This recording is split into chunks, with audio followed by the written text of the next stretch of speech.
Olá, olá! Dezembro começou e tá aí uma nova fase, o final do ano, tá todo mundo se despedindo de 2019, mas uma coisa que ainda tá faltando você fazer é entrar no Cambly e testar uma aula de graça com o professor nativo que vai estar lá te esperando 24 horas por dia. Não importa se você é iniciante, intermediário ou avançado, qualquer pessoa de qualquer nível pode fazer. Então entra lá no cambly.com, Cambly se escreve C-A-M de Maria, B de bola, L-Y, ou no aplicativo do Cambly e coloca o nosso cupom maravilhoso que é Inglês no Incrível Podcast. Dessa forma, você pode aproveitar e ganhar uma aula de graça. Então, faça isso ainda hoje, porque vale muito a pena. Não deixa para, literalmente, o último dia do ano, hein, gente? Vamos fazer isso agora, tá bom? Now, on with the show!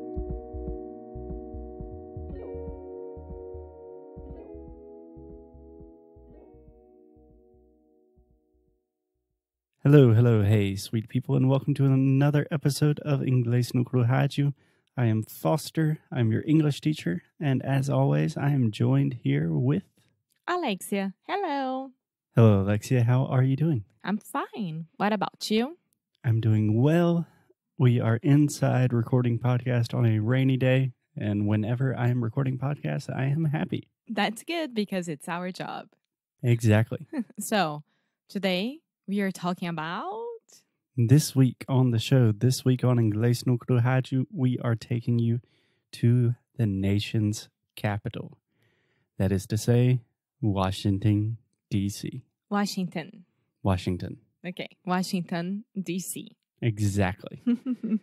So, Alexia, this is your first time that you've been to Washington, the first time that you visited D.C. And just to clarify, a lot of people say Washington. That can be a little bit confusing because there is a Washington state. Some people just say D.C., some people say Washington, D.C. So throughout the next few episodes, we will use a lot of different varieties of D.C., Washington, etc. Yeah. But this was your first time. What'd you think? I loved it. I came back to South Carolina completely in love with D.C. It was a completely unexpected trip. We decided to go there not... how do I say that? Há pouco tempo atrás. Yeah, not long ago. And not long ago. We kind of made a last-minute decision. I had to do some bureaucratic stuff with visa issues, just part of dealing with an international life. And we decided to use that as an opportunity to visit the nation's capital. Yes, and also we have friends who are there. And it's always good to see our friends and get together. Yeah. So, Alexia, I've only been to D.C. one time before. That was like 10 years ago. And to be honest, I kind of have a negative perspective of D.C. I think just because of politics, and I'm not really a big city kid, but I was pleasantly surprised by DC. You were pleasantly surprised. So tell me, what were some of the things that you liked about it? I love that it's a walkable city. Mm-hmm. And it's a plain city. Plain? Nope. Do you want to guess again? Plain.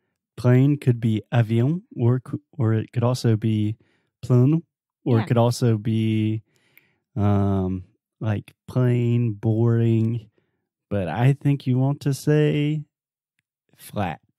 Okay, well, you told me that it was a plain city twice or three times when we were there. I never said that, and I always love when the student tells the teacher that the teacher is incorrect because that is simply untrue. It is a flat city. That is a false friend. In English, plano, flat. Okay, so it's a flat city, and comparing to Porto or Lisbon, we didn't have any trouble walking around and really walking for 2 hours, 1 hour and a half every single day. Yeah, it's really nice to be in a city where you can walk a lot. And I never realized until this week how much a difference it makes if a city is flat or if it has a lot of hills. Because in DC, you can walk, like you said, for like 2 hours and you don't get tired. It's awesome. Yeah, it's amazing. And also, all the historical things about DC and everything that happened there, and it's happening now, and all the museums that you got to visit. I was telling my friend, Marina, my best friend, she called me today. Hey, Marina.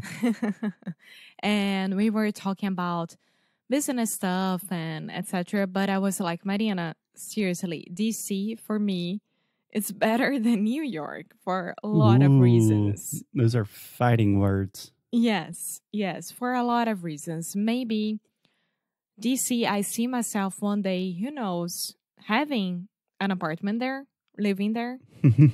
Yeah. Yeah. Maybe one day. Can I give you a quick correction before we proceed? Okay, can you say the word museu for me? Museum. Yeah, so there is that kind of MY sound at the beginning, like me and you, Museum. I was hearing you and a lot of our students do this, say museums, but you want to say museums. Perfect. Okay. And I like DC because it's a big city, but at the same time, it's not that big at all. I feel like I know that you don't agree with that, but I feel like it's like Porto. And I don't know, I felt really, really comfortable there. Yeah, I don't really agree with the Porto comparison, but I do think it feels smaller, in my opinion, for two reasons. First, there are not a lot of tall buildings. It's not like New York where every other building is a skyscraper. So there's a lot more space. It doesn't feel overwhelming.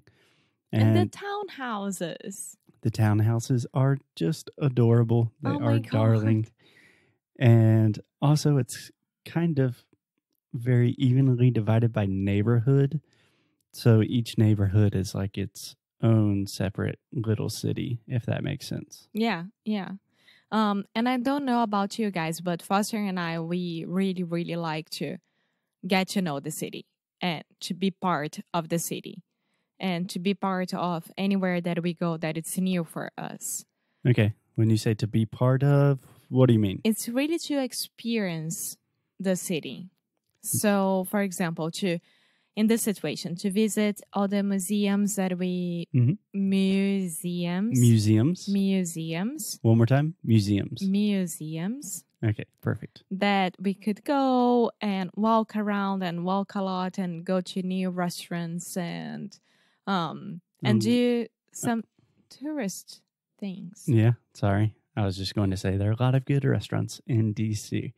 But I totally agree with you that we were in DC for almost a week, and still that is not very much time. Every time that we travel, I always recognize this, that it's just better to take things slow, spend more time in one place, really take the time to get to know a place, a neighborhood, see all the things you want to see. Just take your time. Yeah.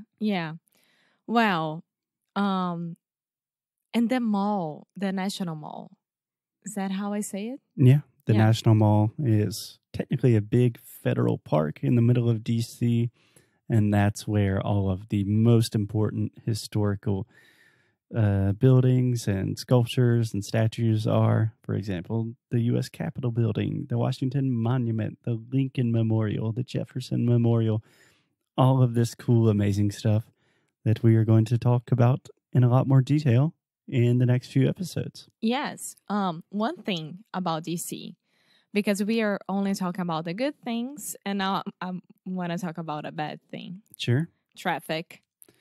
Yeah. Like most big cities, the traffic in DC is hard to deal with. It's crazy, but they have public transportation, which apparently it works very, very well. We didn't take any subway or bus, but all our friends, they were saying that it works very nicely. Yeah. And you can walk most places. And of course, you have all of the ride-sharing apps, Ubers, things like that. But yeah, this week on the show, we are going to take a deep dive and adventure into the nation's capital, what you should see, our experiences, some of the history behind these places. And I think you guys will really like it. Kind of exploring an American city with us. Yes. Okay. Cool. Are we done with this? Because I want to start talking about everything that we did, like specifically. We will get to that tomorrow. Okay. Bye. Bye-bye. Muito obrigada por ter escutado mais um episódio aqui do nosso Inglês de Necro Rádio. Como sempre, vou pedir para você deixar sua review, deixar o seu e-mail no nosso site inglêsdenecru.com, ficar de olho nas novidades que a gente sempre manda, nossos recursos grátis, enfim, todas as novidades que a gente puder, a gente vai estar compartilhando com vocês, principalmente por e-mail. Então, é isso. Eu quis aqui dar esse recado. Como sempre, obrigada pelo suporte e a gente se vê no próximo episódio, tá bom? Bye!